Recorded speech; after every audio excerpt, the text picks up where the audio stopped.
Oh man, it's time to piss some people off. Today we're going to talk about why Starbucks stock has become an absolute dumpster fire of a stock, guys. This stock has been a horrible performer over the past few years, okay? Starbucks, if you invest in Starbucks in the 90s, you made a lot of money, okay? You made a lot of money up until basically the past few years when things have changed for the worse at Starbucks, okay? Starbucks in the past 3 years is down 7%. In the past 1 year, Starbucks stock is down over 15.5%, while the S&P 500 over the past 3 years is up around 31%, and over the past year, the S&P 500 is up around 13%, okay? And so I'm going to take you through everything on why Starbucks stock has just turned into an absolute garbage stock after it was one of the darlings. You know, like the 90s all the way through most of the 2000s, like this was a great performing stock. Like you stick money in Starbucks stock,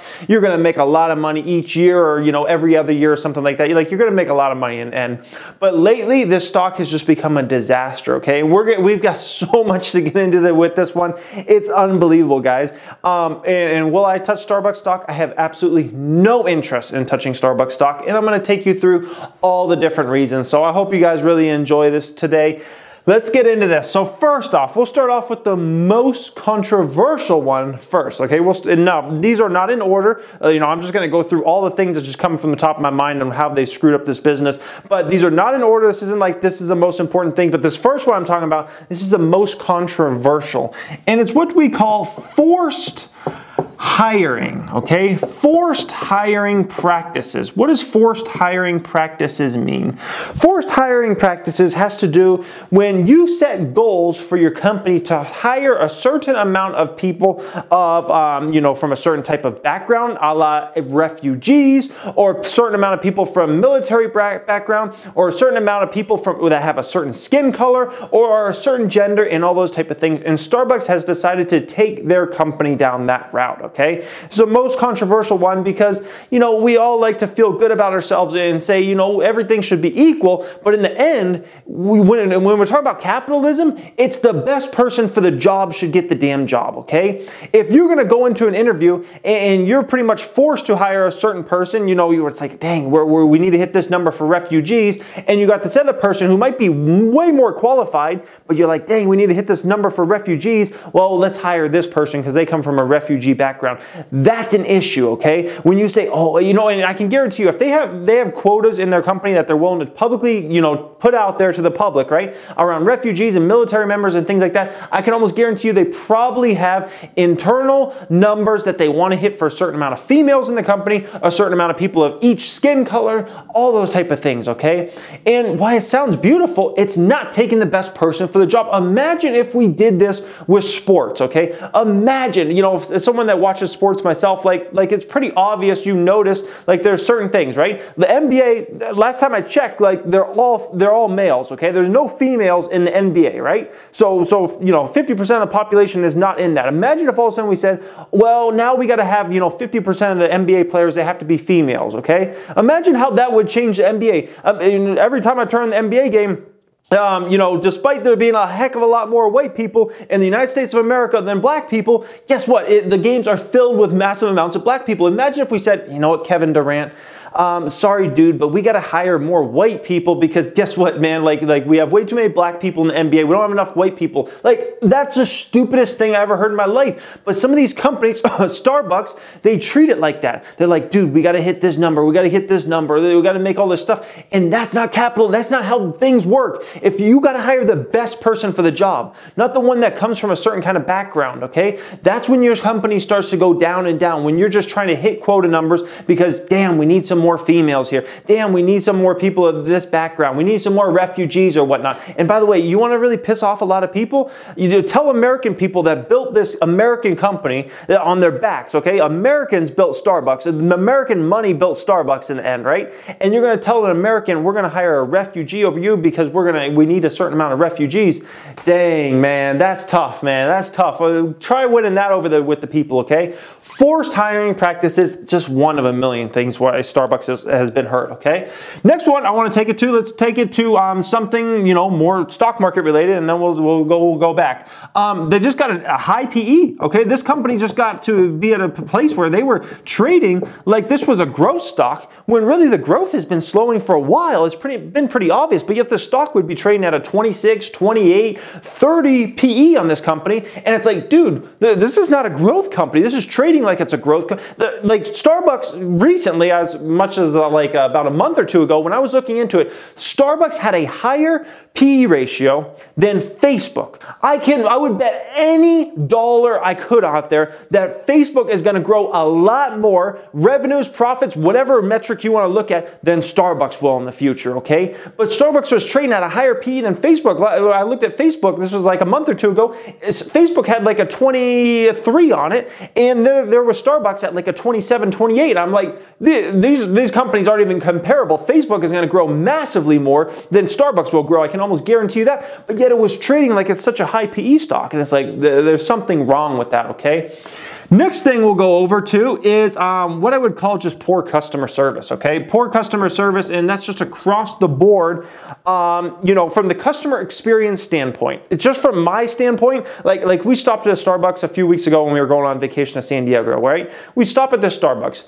I ordered specifically a decaf, you know, whatever it was I ordered, decaf latte or whatever. They make it with caffeine, okay? Okay, I can get over that, right? My wife orders an iced drink, okay? An iced drink, also decaf. They make it caffeinated and they make it hot. And it was the worst tasting thing. I can literally, like if you grab a bottle of freaking water, right? And you poured some Lysol and some other chemicals in that and drank that, that was what this drink tasted like. It was the most disgusting thing. My wife was like, oh, this is so gross, and I thought she was exaggerating, and I tried it and it literally tasted like if you're drinking a bottle of chemicals. I'm like, this is time to stuff you cannot do, okay? Another Starbucks I went to a few months ago, I go to their bathroom, it was like a disaster zone. I'm like, what is going on with this place? Customer service levels poor. You try to get a table and they're all dirty and there's no one around cleaning them. And I'm like it's a poor customer experience. You're gonna charge people $6 for this drink that costs you maybe $1 to make at the most. You're going to charge $6 for that drink,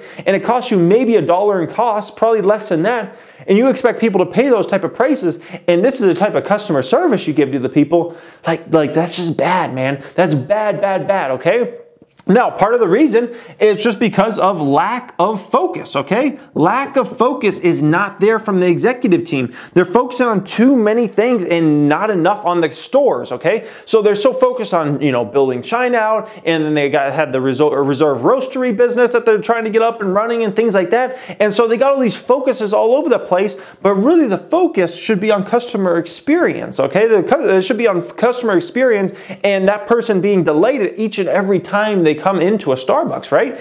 And the focus has just not been there from the management team at all right?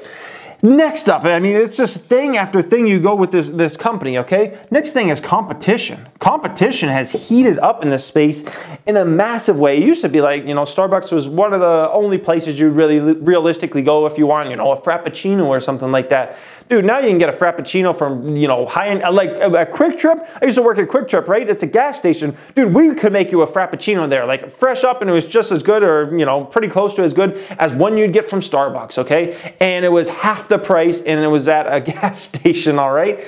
So this whole thing about them having like a monopoly over like the Frappuccino and like the ice side of their business, you know, regular coffee's been competitive for a long time, but now we get into a place where even, you know, the specialty drinks, McDonald's has a huge cafe business now, right?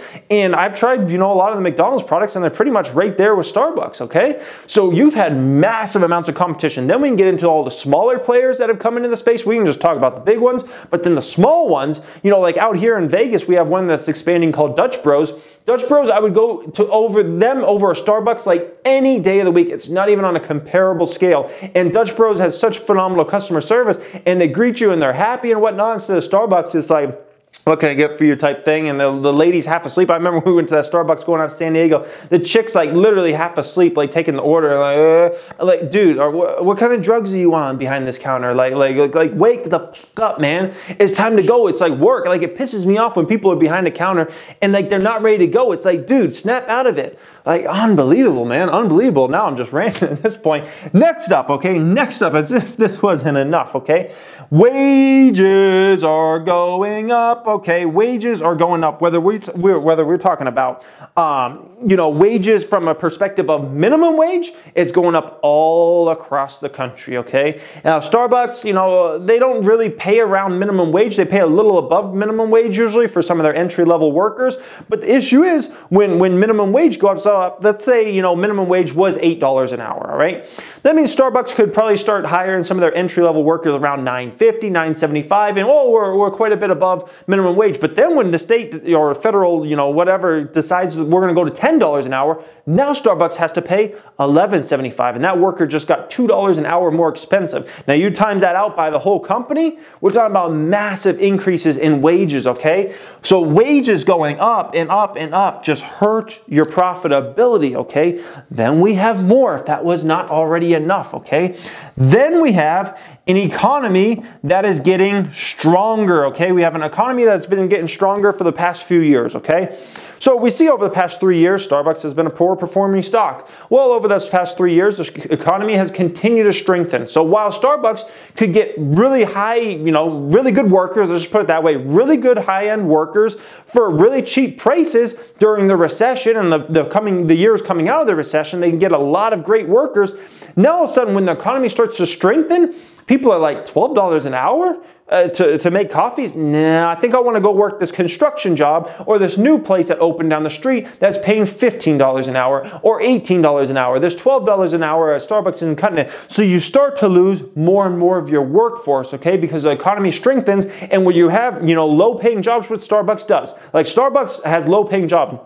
Whether you're looking at it from, you know, an assistant manager at Starbucks or whether you're looking at it from a line worker, they're low-paying jobs, okay? They're low-paying jobs. Those low-paying jobs, those get hurt the most as the economy strengthens, okay? So all of a sudden you start losing some of your better workers and your wages are going up. Dude, that's like a double-edged sword, man. You're getting cut from both sides. You're having to pay more to workers that probably weren't as good as you used to have a few years ago, right? That's tough, man. That is freaking tough, okay? That's really tough, all right? Next thing up, China growth has slowed in a major way, okay? China growth has slowed in a major way. U.S. growth has been slow for a while now. But people have been, you know, investors, I should say, have been kind of looking past that because they're like, oh, China's growing strong. Look at the China comp store sales. Well, look at the China comp store sales. They went from growing massively to now they're flatlining, man. And you know what happens when you're flatlining? Pretty soon you might be on death, okay? That is not a good situation, all right? Well, you know, comp store sales for China were like 8+%. Pretty consistently, you know, 6, 7, 8+%. Now all of a sudden they're flatlined. And it's like, what happened to Starbucks business in China that all of a sudden, almost overnight, this business went from growing comp store sales very strong to all of a sudden now they're flatlined? And when you go like that, next thing you know, you're going down, okay? Next thing you know, comp store sales start going down and your store that you had there is making less money. They blame part of this on cannibalization. They blame it on another company. It has a delivery service or something like that.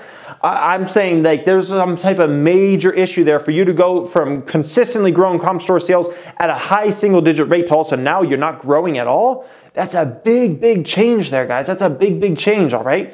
You got all this going, and it's so much, guys. It's so much, and we don't even have to get into the dividend and you know, the fact that they pay out, you know, the dividend and the fact that they bought a lot of shares back at probably bad prices. We can go into so many different things, but you can see why Starbucks has had a huge issue on its hands. Why this company has become a garbage stock, okay? Why this stock has become a garbage stock. When you are down 7%, when your stock's down over 7% in the past 3 years, you had 36 months, 3 years for your stock to at least go up a little bit. You're down that much in a time the market was up 31%?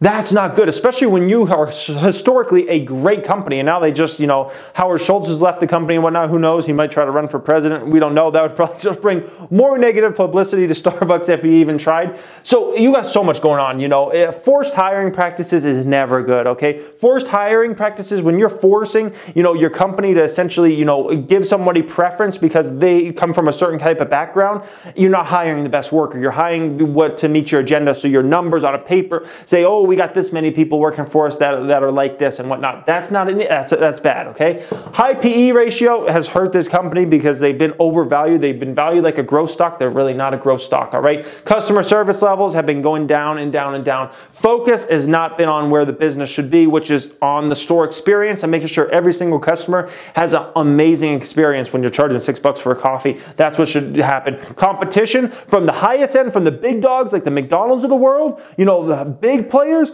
to the smaller players, the Dutch and the ton of new coffee shops coming up. Competition is getting more increasing. Wages, boom, they're going up, minimum wage. You know, Starbucks is having to pay a lot more to their entry-level workers. We got an economy strengthening. That means you're gonna lose some of your best workers because they're gonna go find better jobs because their jobs are actually available out there. And then you have China, which has just become, you know, a disaster almost overnight and a real issue. And that's gonna take management's focus even more away because now they gotta worry about how the hell do we get China to grow? Like China was growing phenomenal and all of a sudden now it's flatlined. Comp store sales are flatlined. So now management's focus is coming over here, and the management's focus really needs to be on the US stores in their home market and getting those customer service levels to be creme de la creme. It's not creme de la creme, it's garbage right now. This stock's a hot garbage fire. I wouldn't buy it if it was $40. I wouldn't buy it if it's $30. Literally, I would not buy it. If this stock went to $30 tomorrow, I would not buy this stock. I would not buy it. It has too many issues right now. We'll see if the CEO can fix them. You know, he did an interview the other day on CNBC. It was like 15-minute long interview. I watched the whole thing. He tried to portray that he's very confident. I think he's got a lot of issues that he's going to try to need to fix. A lot of stuff going on there. So anyways, I would love to hear your guys' opinion on Starbucks in that comment section, what your opinion is from a stock perspective, a customer's perspective. I would just love to hear from you guys down there as always. Make sure you follow me on Instagram if you have not already. Link down there in the description. Thank you for watching. Have a great day.